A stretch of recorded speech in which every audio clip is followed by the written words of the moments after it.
Welcome to the Season of Self-Love podcast. I am your host, Nyomi Banks, and I am thrilled to have you join me on this transformative journey.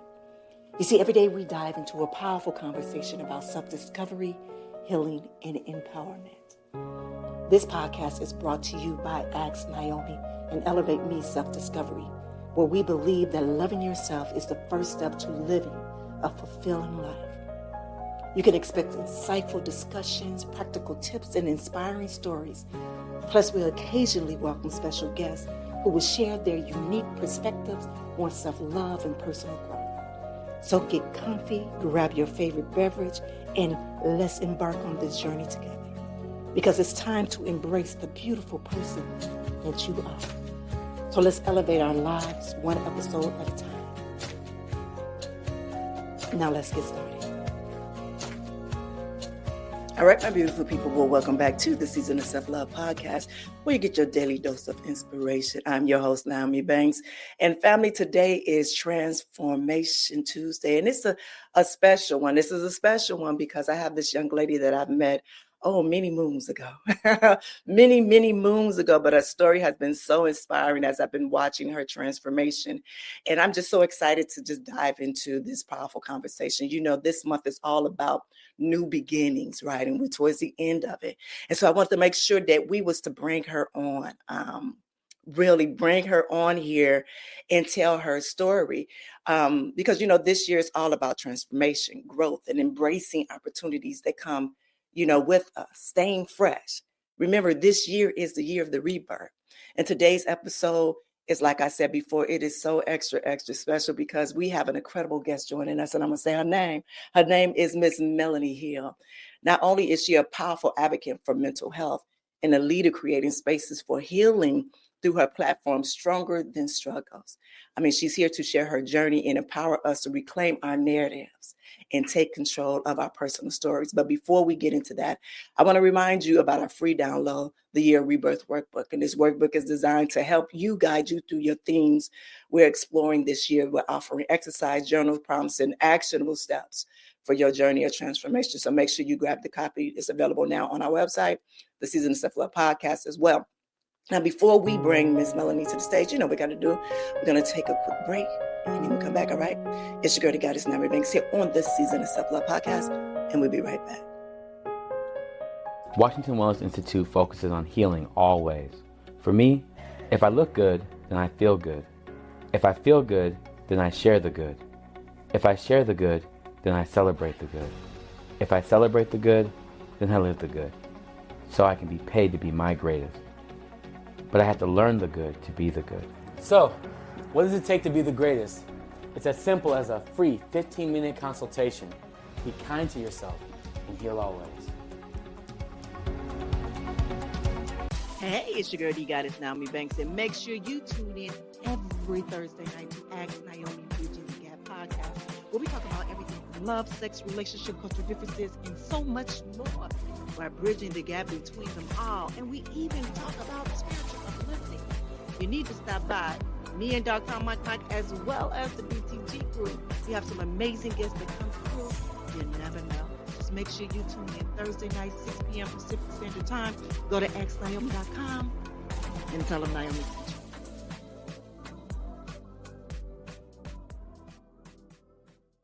All right, my beautiful people. Well, welcome back. We have Miss Melony Hill. Hey, beautiful. How are you? Hey, twin in the yellow. I was feeling a little sunshiny this morning. You know, it's a part of my brand color. Yes, I saw that. I love your website. I love it. Thank you. I really do. I love it. I'm so glad that you're here. You know, this past weekend was AVN weekend here. And I actually went and showed my face. Yeah, I went back and I went and showed my face. And I actually felt like, I was like, oh, okay. You know how sometimes we transition and transform or move and we think we have to remove ourselves completely. I learned you're always the goddess. You are so well loved. Thank you. Yes. But it was something that I learned this past weekend that I definitely want to share with the listeners, and we'll talk after this. But for you, again, thank you. I've been trying to get you on this one and Ask Nyomi for quite some time, but I think this is right here where we aligned at. right here speaking on this one. So before I get you to talk in conversation, we do a nice little guided meditation here first, just to ground ourselves, just to open up the, open up the conversation. All right. So my beautiful people, you know how I do it. If you just find a nice comfortable position. All right. Take a deep breath in, close your eyes. Take a deep breath in through your nose. Now exhale slowly through your mouth. Feel your body begin to relax as you take another deep breath in. Allowing yourself to release any tension or stress. Now I want you to picture yourself standing at the beginning of a beautiful path. And this path represents your journey, a transformation and rebirth. Now with each step forward, I want you to let go of your past and welcome the possibilities of new beginnings. I want you to breathe in and feel renewal. Feel rebirth. And feel transformation.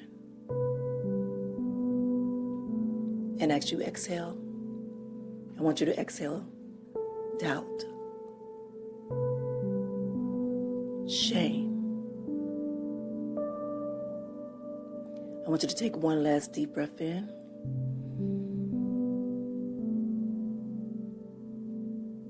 Now exhale.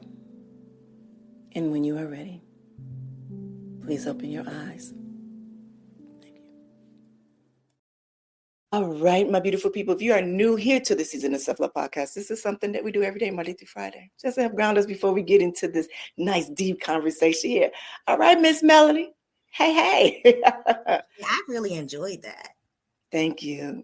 Thank you. It's a story behind that. I remember when first doing the Season of Self-Love, and I was kind of nervous because it's something totally different than what people will see me as, talking about love, sex, and relationship. So when coming with that, doing that, I found myself doing a nice meditation. And I was like, no, I need to do this all the time because it truly opens up, and get people prepared for whatever this conversation is supposed to be. Yeah. I enjoyed it. I needed it. Thank you. You're welcome. You're welcome. All right, so let's jump right into the conversation. Yes, Let's jump right in. All right, so you have such an inspiring story. And can you start by sharing a bit about your journey and how you came to create Stronger Than My Struggles?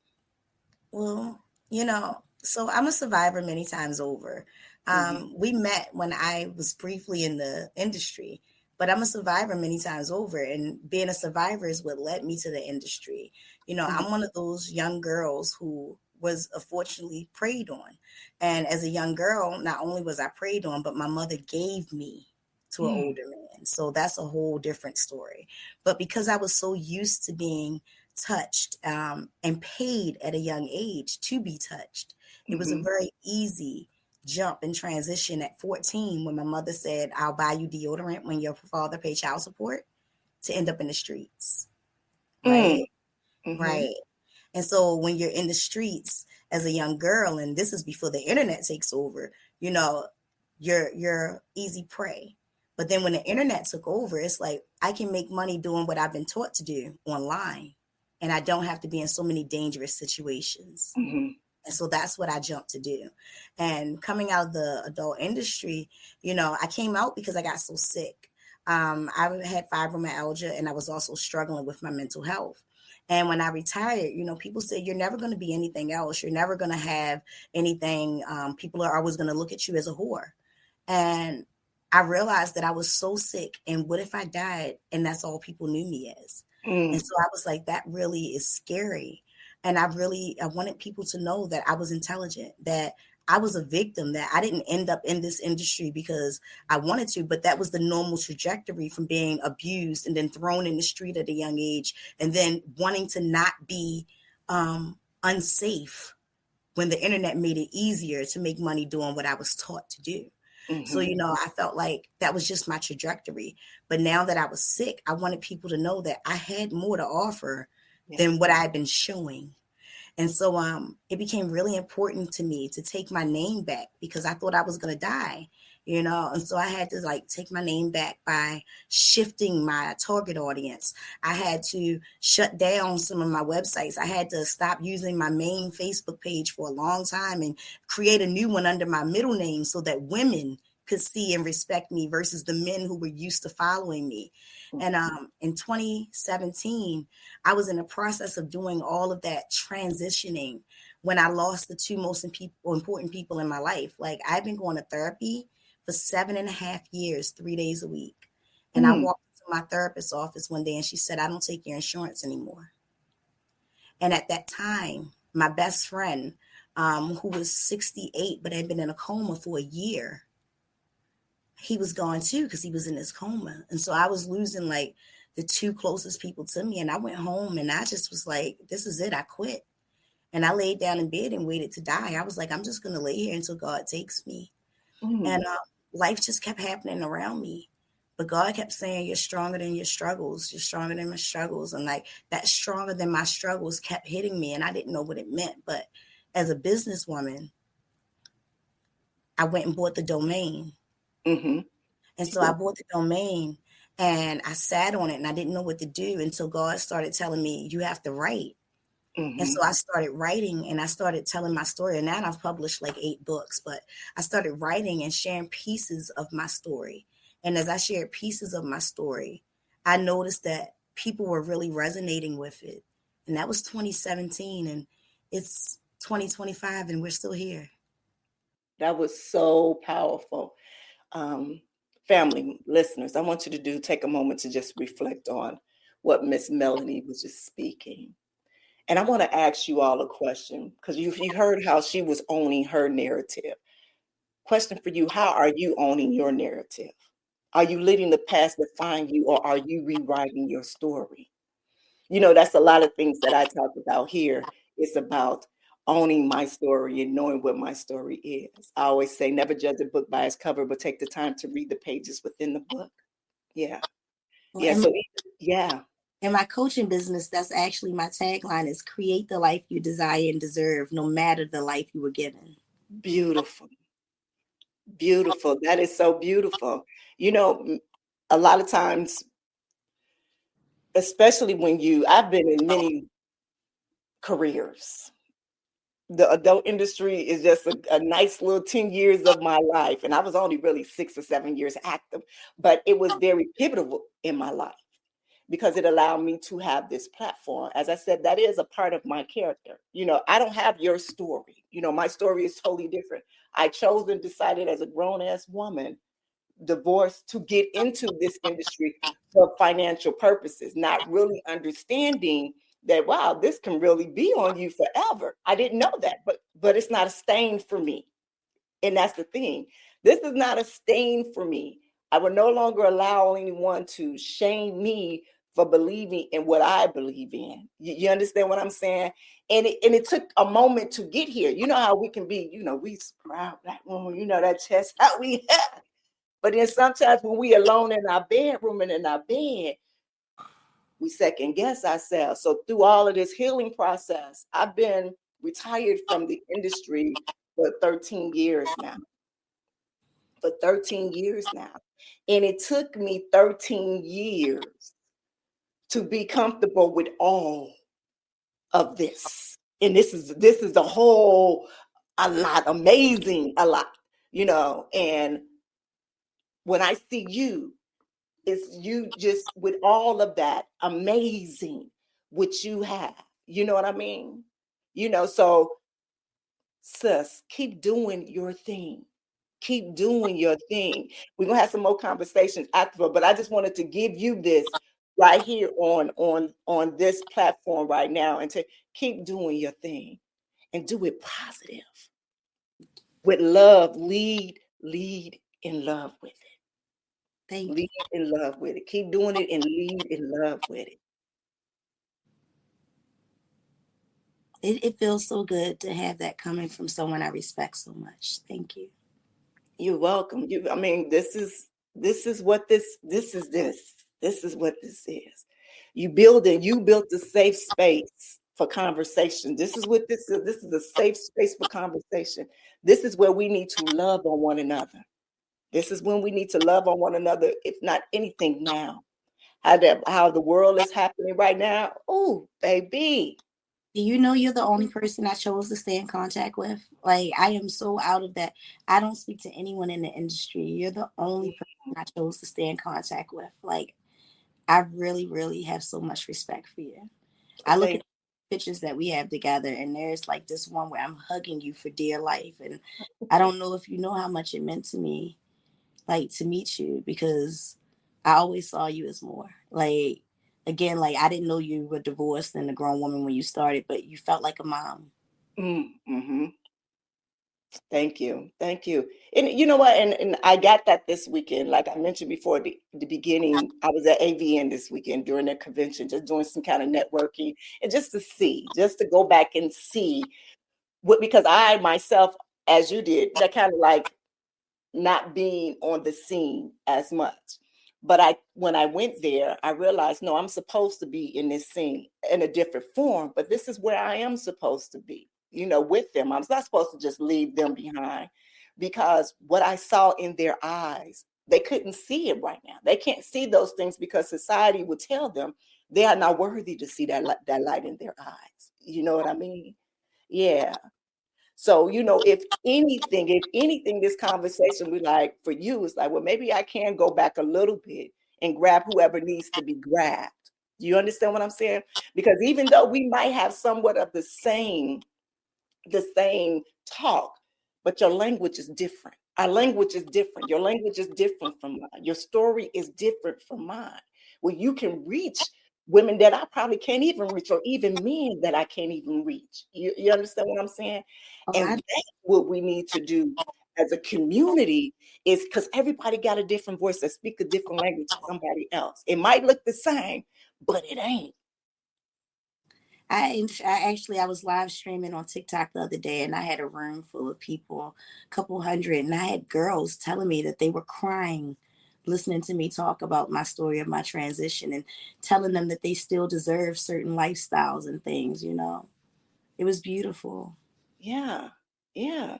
One thing that stand out, because I've been watching you for a long time. I've been watching you for a long time, just with the things that you've been doing. And one thing that stands out on your work is how you created a safe space for people to talk and people to share, because I've been watching your TikToks. I've been watching that and their experience. So why is this so important, especially for undeserved communities? Because we never had safe spaces. So I'm going to tell you the most detrimental sentence ever uttered in the Black community. I'm going to say it right now. What happens in this house stays in this house. Mm-hmm. That sentence alone has made so many people suffer and has caused so many mental health challenges, and has created an unsafe space in people's homes. Yeah. That they are seeking safe spaces from total strangers because they won't be judged.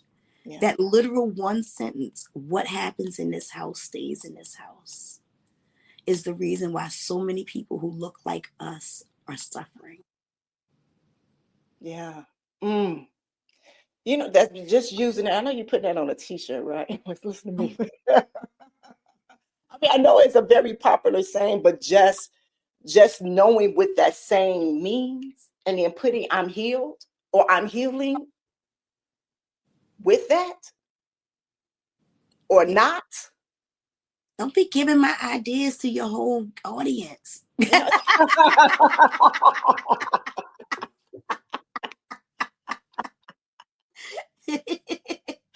All right, so listeners, you know how we always do. I have another question for you listeners. Now you just heard what Miss Melony said.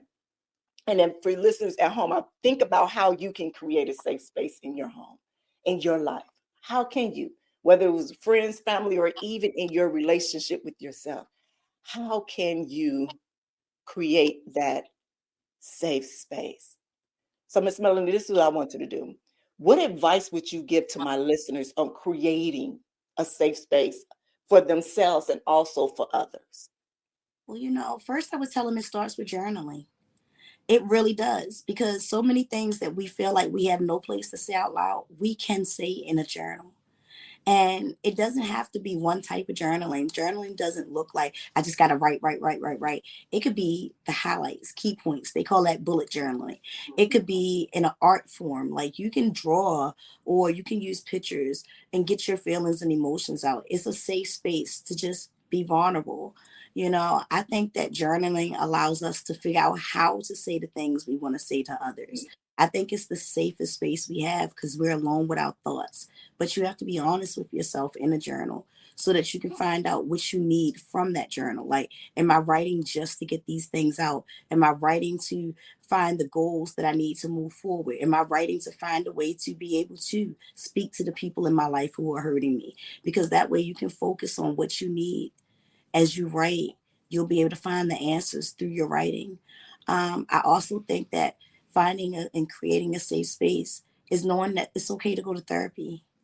In the Black community, therapy was such a bad word. But as I said earlier, I made it a job for a while. I went to therapy 3 days a week, 7.5 years. And I collect a disability check. So I collect disability. I have PTSD, depression, anxiety disorder. But what I get the disability check for is having something called dissociative identity disorder. So I'm technically, legally, multiple people in one body. And that's because so many things happen. As I said, my mom gave me to someone. My mother was also in an abusive relationship when I was growing up, and I witnessed that abuse, and it didn't stop until our abuser was murdered in front of us. Like, there are things that because I witnessed and I saw, and I didn't know how to deal with, and nobody wanted to go to therapy in the 80s. This is the 80s, nobody did therapy. So going to therapy in my late 20s, in the 2000s, it was unpacking 20 plus years of stuff where you could be in therapy now and healing and not having to go when you're older and unpacking 20, 30 years of trauma that you weren't supposed to talk about. You didn't even know was trauma. Like, because if you grew up in a house full of domestic violence, then it was normal. Yeah. Traumatizing. So I really advocate for therapy after journaling. And then I will also say to be able to just talk about things. Like, sometimes you have to talk about it openly and be the only one talking about it until other people feel safe enough to say, me too. Yeah. And I think about that, especially when I say me too, because when I retired from the industry, I became the face of my local SWAP chapter. Are you familiar with SWAP, the Sex Worker Outreach Project? I think I've heard of it. Yeah. I think I've heard of it. The face of my local SWAP project because all the other girls were currently still working. They were sex workers in the city, and they were so afraid to advocate for themselves. And so I stepped up to be the face. And that ended up getting me featured in Time magazine because they wanted sex workers to talk about the Me Too movement and how we were still victims. And it was so scary because no one wanted to talk about it. So I ended up being the face to say sex workers can be assaulted too. It happens to us even more often than you know. So, I think sometimes even being the one to stand up and say, hey, until someone else feels comfortable saying me too. Yeah. Is just as important. Yeah. Yeah. I just sat here with something for a second. And remember what I was just saying not too long ago about our voices. We say the same, but our voices are different. Yeah. Our voices are different. Our language is different. And, I because you do need to be on the forefront with just speaking to young ladies that, your stories are similar. They are so similar to resonate today. Like, okay, oh, she got through. I can get through it. And I'm not trying to be funny. We're looking at me like my story is nothing like, your story. You know what I mean? And it can be like, wow, like, okay, I see Nyomi over there. I don't know but she did it. Oh, wait a minute. And that's like I've been through, and it's, yeah. So I am here like, yes, baby, whatever I need to do to try to help you in getting this out. You know what I'm saying? Getting your voice really out there more around. Then yeah, let's talk about it because it needs to. Let's team up with something. Let's do it because those young ladies and men that's in this industry need to hear those voices too and see how you transition and move forward and you helping others through their struggles. Yeah. I'm grateful to have you in my corner. Yeah. Yeah. I'm just happy that now that we are aligned now to be able to do it. And I hear certain things that's trying to avoid, get into this interview, but we're gonna keep going with this interview. Yeah. Yeah. Now you mentioned that you were kind of diagnosed with a mental illness, and I want to make sure that is said correctly. Now, for you going through that and being able to, I guess you find who you are now as speaking. How difficult was that for you? It's really difficult because that means that I have to break the rule of what happens in this house stays in this house. Fortunately for my mother, she's gone now. So she doesn't have to hear me telling all her dirt. But my dad's still alive, Mm, telling secrets, and I'm telling stories, and I'm talking about things that even he wasn't aware of. And then I let him know that's your choice. You chose to not be an active father. yeah. So the things that were happening, the way I was getting hurt, I looked for you to come rescue me. Hmm. Like, it's not like I don't know who my dad is. You've been around the whole time. You chose to avoid being a father. You chose to raise other people's children. You were being a better stepdad than a father.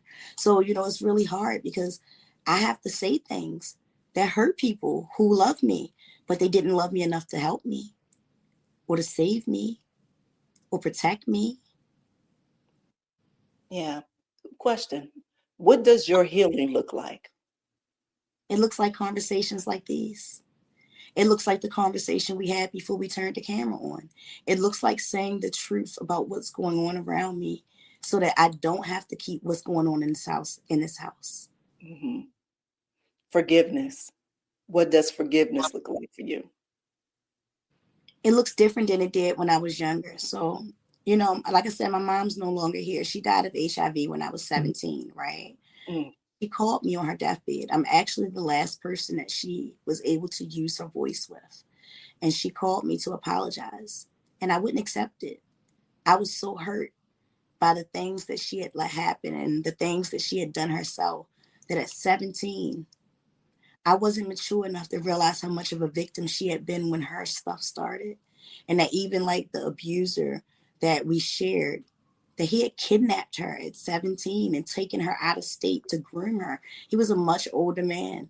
Like, I looked at it like you chose to run off with this older man. But as I know him and I know her and I know he was our abuser, I have to accept that he kidnapped her. yeah. He forced her to leave me here. She abandoned me as a baby, but she was a victim. Yeah. And it took me so many years, of processing my trauma through her to realize all of the ways that she was a victim. And then even with his murder, she was a 22-year-old widow with 2 children. And when Mm, she got on drugs in the 80s, I hated her more. But what did she know? She was just coming out of an abusive relationship. She knew nothing. She had all of this money. She tried to self-heal. She didn't want to go to therapy. It was the 80s, you right. know? She Yeah. tried to self-heal with drugs. And so, I had to, as an adult, it wasn't until my 30s that I learned that a lot of the people who hurt me had no clue what they were doing, had no understanding of the lasting effects of their behavior. Um, and because we were a community of people who didn't do therapy, Yeah. that I can't beat them up for never learning to be better. I Yeah. can only change the trajectory for my family. I can only do the healing for myself and my son. Thankfully through me, my father is starting to heal and to learn and not be angry about the ways he didn't show up, but to try to be better now, you know? Mm, mm. Thank you for sharing that. Thank you. Thank you for sharing that. Let's talk about now overcoming the obstacles. Let's talk about that.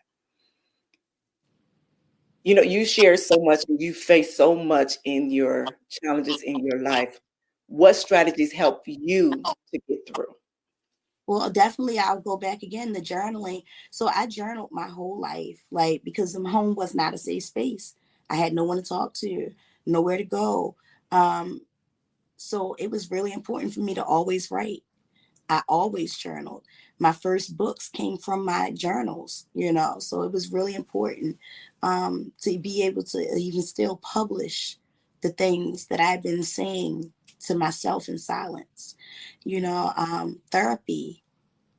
I wouldn't be who I am if I didn't go to intense therapy for 7.5 years, 3 days a week. That was a choice to not say, oh, I'm going to talk to a therapist here or there, but to recognize that I was so damaged that I needed intense therapy so that I could heal.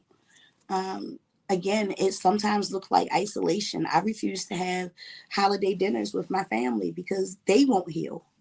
Mm-hmm. And I'm not going to sit at the table with these unhealed people and allow them to traumatize me. Mm-hmm. So sometimes it looks like isolation from people you love. It looks like self-care. It looks like days at the spa. It really looks like doing what makes me feel good. Like today, I told you before we came on camera, I'm not in the best mood today. I got some things going on. But I also told you that showing up on camera to share my story to help others helps me. Yeah. Mm-hmm. And I truly do thank you for it. I do. Again, just the courage behind it all is amazing. Just to encourage, and I tell this to the listeners, when you choose to turn on this podcast and say, I want to listen to the Season of Self-Love, you're being courageous enough to choose you, to choose your own healing, to choose your own intimate relationship with yourself. We have different tools that we give them, through our conversations, and in the books. And I always resonate like, this ain't like you highlighting in the Bible. These are things that we want you to use in your everyday life, because these are things that we use in our life to get us to where we are today.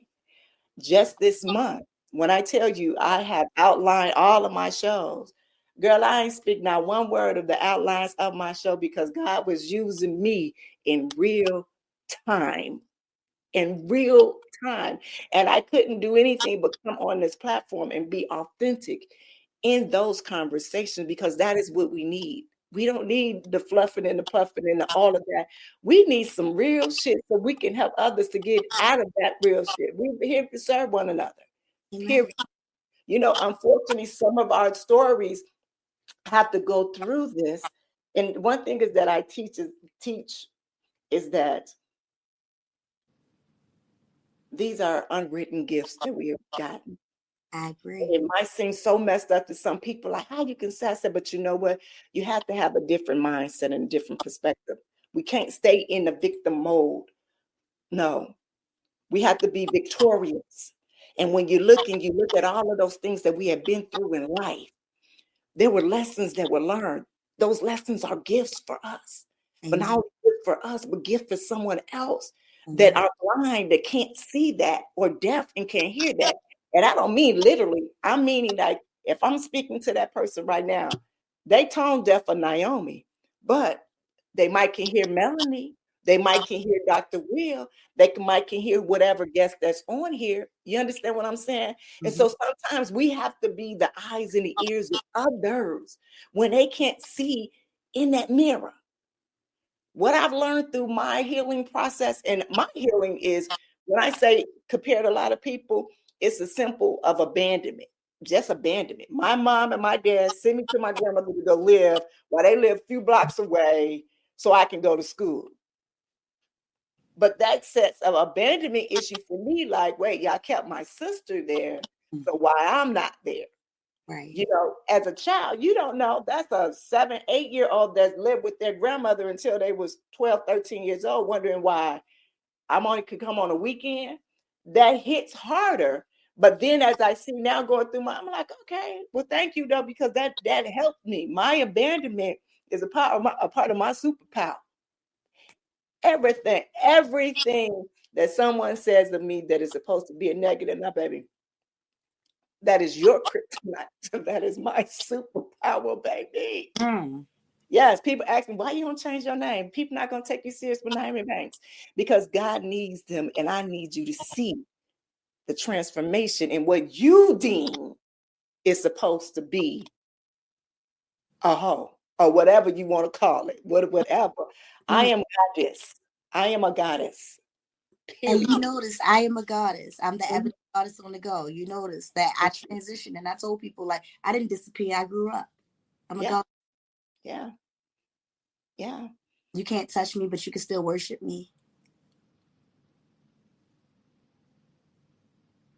But my listeners out here, I want you all to really, when you're looking in that mirror, and I know yesterday, Dr. Will and I, we talked about your personal mantra. And if you haven't started it yet, I hope that this conversation, just listening to Melony and myself, that it gives you a certain kind of oomph, the way you look in that mirror and you say, okay, hold on, I know I can get through this. You know what I'm saying? And just listening to Melony's story, like, wow, that is, that story right there, I can get through it. Amen. Yeah. Yeah. And it's, and about help too. Ain't nothing wrong with asking for help. She just talked about, therapy. She went through 7.5 years of therapy. That's something we talked about here with Dr. Will, even coming to, life coach. I'm a life coach. You're a life coach. One thing is what I love about Dr. Will is that him being on this, he's been able to share things of his life. And he was like, I ain't never knew I was going to be doing this. But for you to see someone of that caliber that's able to break down those walls, what that do for everyday people? Amen. That can go in and you can let that wall down and you can trust that person because they've experienced that. So the thing is, healing comes in so many different forms. You know what I mean? It's not just one way. It is not just one way. And that's why I want to continue for the listeners out there, the family out there, to know that it ain't just one way. If it don't work this way, okay, that wasn't for me. Let's go to another one. Okay, that what? Go to another one. We got to keep on with this. It has to keep going repetitive. Remember what Dr. Bob Proctor said? Repetitive. Like we listen to books on here. We have a book club, girl. When I talk about healing, I ain't messing about your self-love. Yes. Because I got kids out in this world. And if you got some boys and some kids, I want them to be okay with you. Because I'm making sure mine okay over here. You know what I mean? I love it. I love it. Yeah. Because they need to hear from women that they look up to. Yeah. That it's okay to change, to be who you want to be, to protect yourself, to practice self-care, that it's not a dirty word. They need to hear it. Yeah. One thing is I love is that I have a lot of men listeners. And what has surprised me so much is that they are truly into the work of self-love. Society, let me say this, society would think that men don't want to hear that. Men, yes, they do. Men are very vulnerable, just as women are. They are. But society doesn't give them the room to be that. No, they're supposed to be hard, even though they deal with all the same things in the home growing up that we do. Like, Yeah. traumatizing days too. They have self-esteem issues. Like, they just want to be loved and healthy and stable too. Yes. Yes. And so there are a lot of male listeners on here that love. They write in and they are truly open. They are truly open and they are looking because they desire real, authentic relationships with other people that is not driven on ego, that is not driven on money. You know what I'm saying? That is truly driven in love for one another. Well, so many of them, their mothers made them be the man of the house so young. Yeah. Yeah. Yeah. So, I had some questions, but you had answered some of them. So what I want you to do is I want you to talk about your struggle, your struggling, your and I want to make sure I'm saying your organization right. It's stronger than my struggles. Stronger than your struggle. Yeah. You got it on earrings. That's Oh, me. that's cute.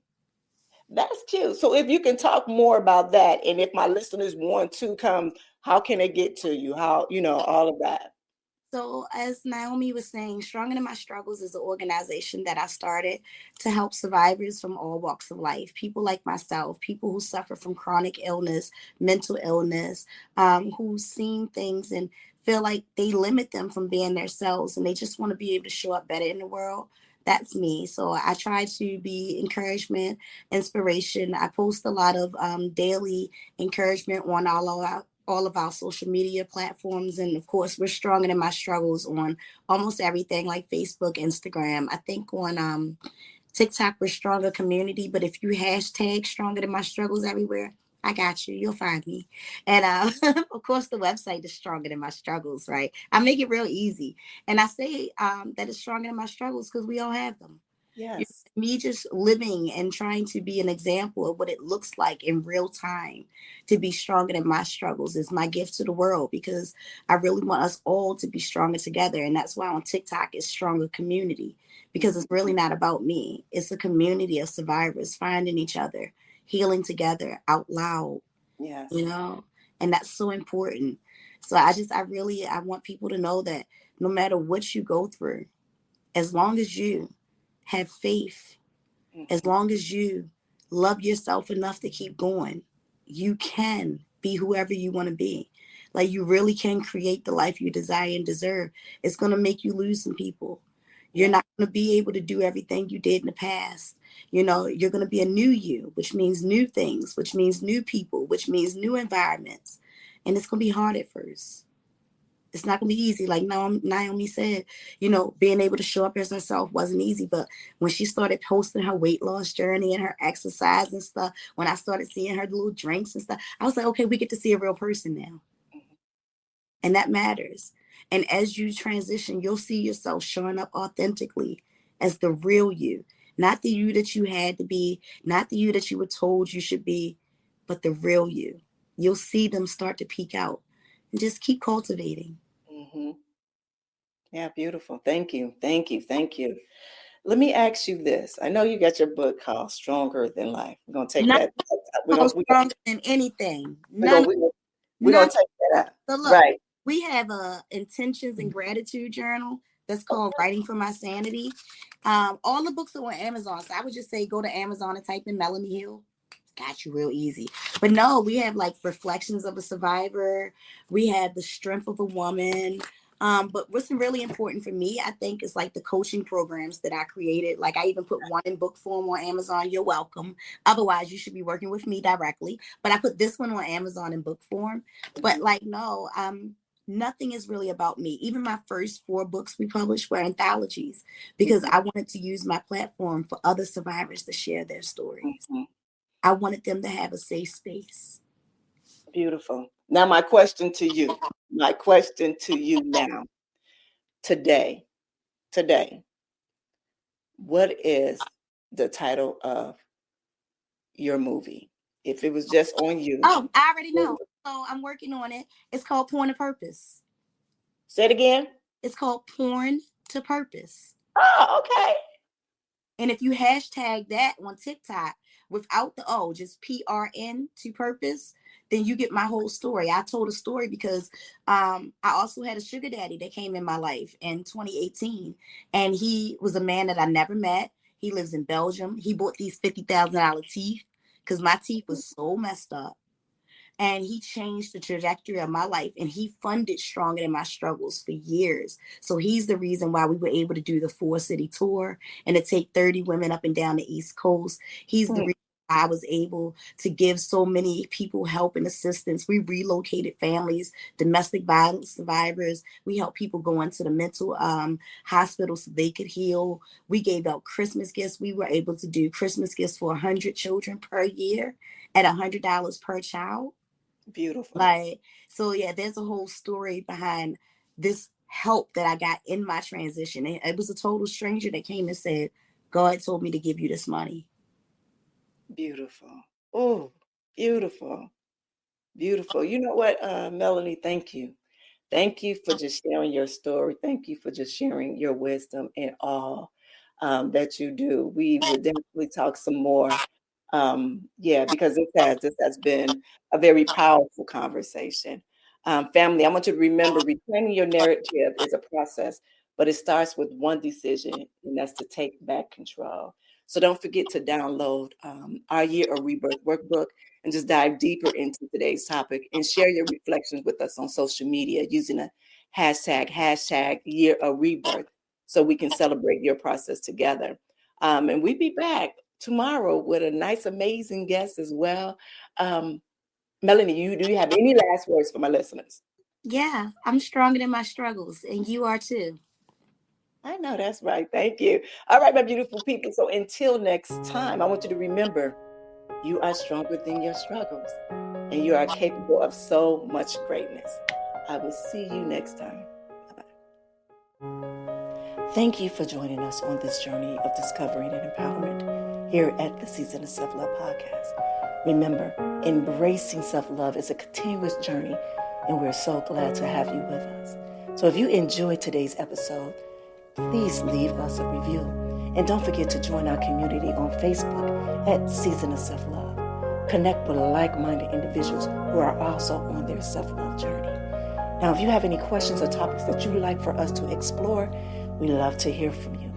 Email us at seasonofselflove@gmail.com and let your voice be heard.